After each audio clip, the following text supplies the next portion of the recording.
Matatandaan na kamakailan lamang ay nag-viral si Raquel Pempenco dahil sa pagbibigay nito ng kanyang komento sa pagkanta ni Stell sa naging concert ni David Foster kung saan ay pinaalala niya na iba pa rin ang isang Charis Pempenco. Well, aminado naman ng mga netizen na magaling talaga si Charis Pempenco. Pero yun nga lang nakakalungkot dahil wala na ang isang Charis Pempenco. Dahil ito nga ay nagtransforma sa isang Jake Cyrus. Na-viral nga ngayon dahil sa inilatag niyang isang revelasyon sa paggawa ng isang libro na I Am Jake. Maraming mga netizen ang naawa kay Jake Cyrus or si Charis Pempenco matapos nitong i-reveal na nagkaroon ng molestation sa kanya nung bata pa siya, ang mismong kapatid ng kanyang ina kung di tayo nagkakamali dahil tiyuhin or uncle ang sinasabi niya rito. At hindi kinakasama ng nanay niya dahil akala ng iba ay kinakasama kundi kapatid. Ayon din kay Jake, ito ay kinumpronta ng kanyang ina through phone at syempre i-deny ito ng kanyang uncle. Ngayon lang nasasabi daw ni Jake ang lahat dahil ngayon lang siya nagkaroon ng lakas ng loob. Pero ayon nga sa mga netizen, ano pa yung point para malaman to? Ang i-drag down ang iyong ina. Yan ang say ng mga netizen.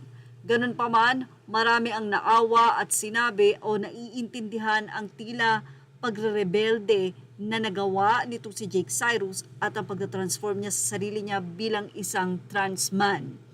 Isa si Sian Gasa sa nag-react dito na pamura at sinabi nga na demonyo lang ang makakagawa nito na mayroon nga itong kahihinatnan ang mga masasamang tao na ito. Sa latest post si Sian Gasa, sinabi nitong chinek ko ang profile mo ngayon.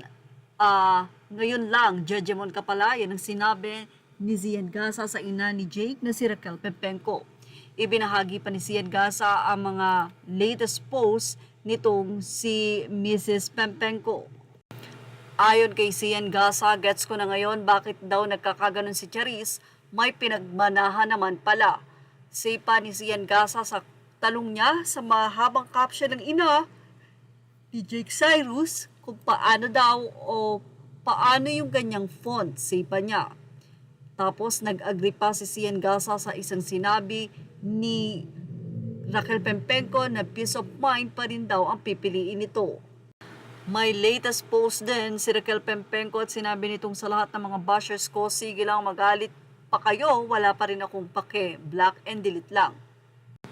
Nagpasalamat naman si Mrs. Raquel Pempenco sa pangalawang anak nito na si Carl at dahil sa mensahe na ibinigay ni Carl at tila reaksyon na rin ito sa inilabas na libro ng kanyang kapatid. Sabi ni Raquel Pempenco, happy pa rin ako dahil kahit sa milyong tao na nagagalit sa akin ay may isang tao pa rin na tumatayo sa likuran ko at naniniwala sa kabutihang ginawa ko.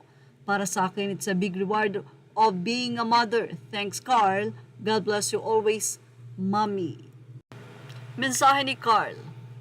Thank you so much for always supporting me throughout my career, mula sa pagiging caregiver until sa BPO industry. Sa mga emotional turmoil ko, kahit sa pagsuporta sa akin every single time na gusto kong mag-resign sa trabaho kahit maliit ang dahilan. You're not a perfect person, lagi man tayong nag-aaway, lagi man akong sumasagot, but you've always been a perfect mother. So regardless of what people say, alam natin ang totoo and we are living our life right now supporting each other.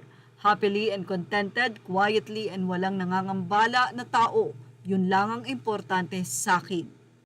Well, ano kaya ang masasay ni Jake Cyrus or ni Charis Pempenco sa mga nasabi ng kanyang ina at ganoon na rin sa naging pahayag ng kanyang kapatid? Yan ang ating Showbiz Snap update. Images are all credit to the rightful owners. Thank you for watching Showbiz Snap.